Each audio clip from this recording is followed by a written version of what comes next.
Hi creators, it's Claire from Write Accounts, and today I want to talk about why bookkeeping is not boring. Now, I think the reason most people think that bookkeeping is boring is because they approach it with this attitude that, it's a bit pointless and it's basically just data entry. We're looking at what's already happened and it's really not that useful, and we just do this for tax because we're given no choice. Now, admittedly, many bookkeeping tasks are data entry. Categorising your expenses is data entry. Creating invoices for sales that have already been agreed, and that's where the hard work is, well, that's just a bit of data entry. Entering the income you've earned from platforms where everything's, already processed and the money's being deposited into your account. And even matching the transactions that occurred in a bank statement to those recorded in your software, all on the surface just seem like straight data entry tasks, and you probably think you have better things to do with your time. But for me, that data part isn't the be-all and end-all of bookkeeping. In that approach, it overlooks a huge opportunity. In my opinion, almost every transaction, is an opportunity to learn about your business and to reflect, review, and refine what happens with the money in your business. Now, does that not sound like a useful and pointful thing to do? The opposite of pointless? So let's look at some examples. So categorizing your latest PayPal purchase to equipment, that's the data part, becomes a reflection on if that $12.99 microphone was a good investment. Maybe you're reviewing your expenses for the month, and that becomes an opportunity to remember that, have I used those website templates I purchased at the beginning of the month? Maybe I need to do something with those and get the value from that purchase. Maybe you're entering income from a kind of passive platform like Udemy for the month, and then you kind of think, well, how many hours this month did I spend on the Q&A forum or helping my students? Is this an opportunity to reflect if this is a good investment of my time? Then kind of my last example, so maybe you're entering a transaction or you're categorizing a transaction, and it reminds you that I think this was actually charged to my credit card last month, but I'm sure I signed up for the annual subscription. Is this a duplicate charge? Now, you're the only person potentially that's going to know that you signed up for the annual package. You expected to only pay once. If you've outsourced that to a bookkeeper, they're not necessarily going to have that same knowledge that you do of your business. And it's not just the answering the direct question, but there's an opportunity to improve and refine your business. And it's not always just about saving money. I'm not always just review your expenses. There's a time aspect to all of these questions. So how long did you spend on Amazon looking for the cheapest microphone? And is it actually any good, that $13 microphone?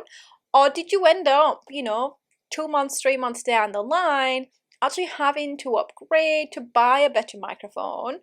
And then how long did you spend searching for the best deal to save that $5 that you actually ended up saving in the end? So there's a huge time, cost, energy trade-off that happens.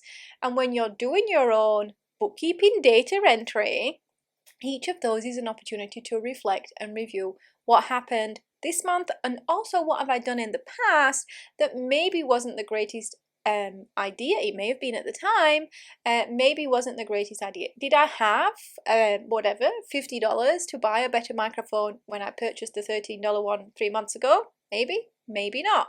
You can make that reflection and revise maybe what you purchase in equipment going forward. And yes, there's always pretty much going to be expenses that maybe not giving you the best value, and reviewing those purchases is something you should do regularly. But equally reflect on the time that's going to take. Not reviewing expenses, that is important, but how long would it take you to set up, say, an alternative booking platform that saves you $3.50 a month? Over the course of the year, you'll save $42, $3.50 per month.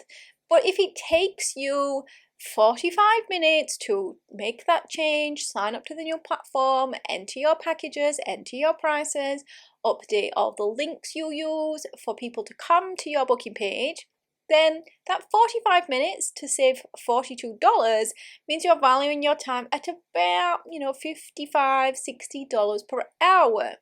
Could you earn $55, $60 per hour by selling services or products? Maybe that would be a better use of your time. Now, the second major aspect in my argument that bookkeeping is not boring is that many people miss that longer term review, knowing your numbers on a longer term basis. So review, when we do kind of that month to month data, really we're just looking at what happened this month and looking at transactions individually. But longer term, we're going to look at what happens in aggregate. We're going to look for patterns, and we can be curious about the cause and effect of what impacts on our money. So some examples would be, do you see an increase in revenue at a particular point or time in the year? Is March busy for you? Is September busy for you? Is June quiet? Is August quiet? When are your busy times and when are your quieter times? Is that increase in revenue quickly followed by an uncanny increase in expenses? Is that good for business? Is that how your business operates? Or is it just impacting your bottom line because mentally you feel you have more to spend and therefore you end up spending it? Maybe you could spend a bit of time looking at your monthly profit and loss and to review purchasing patterns and spot that when a large income comes in, a large amount of expenses seem to go out, and that could be on purpose. It could be completely unconsciously. Maybe you could review your expenses by supplier and see that each time they send me an email, my favorite coach, my favorite brand, my favorite company send me a special offer, I seem to just buy it. Have you used those purchases? Are they providing value to you? And then kind of the last thing I love looking at, and this is not an exclusive list at all, but one of the others, if you are investing, if you're spending money in your business, are you seeing a return on that? And it's not just investing money, but also investing your time and effort. So are those Facebook ads you're running paying you back? Are they just increasing your customer service and refunds rate?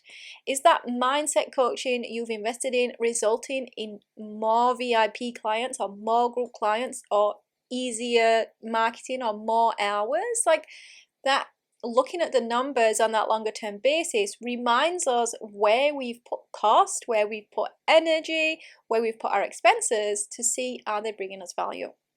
And basically that longer term and the shorter term, getting to know our business, getting to know our numbers can really help our business to grow.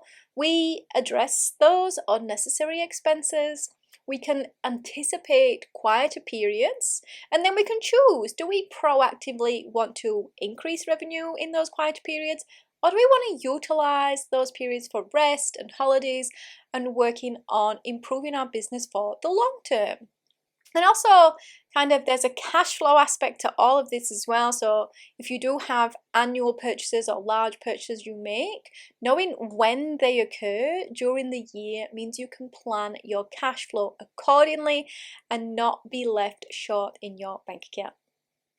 So my question for you this week is, how can you get to know your numbers a little bit better? So my suggestions, if your data is up to date, go run a monthly profit and loss and see if you can start to spot any of those patterns. And if your data isn't up to date and you're thinking, Claire, I just don't have the time to get this up to date, then I would encourage you to come and join the free training on Wednesday, the 24th of March, where we're going to look at how to get your bookkeeping done in under an hour a week, even if you're out of date and you need to catch up. We're going to have a plan for that. If this video has been useful, I would love you to leave me a thumbs up or a comment to help others find it. And you can subscribe to receive more content like this on making business finance and bookkeeping easier, quicker, and actually work for your business.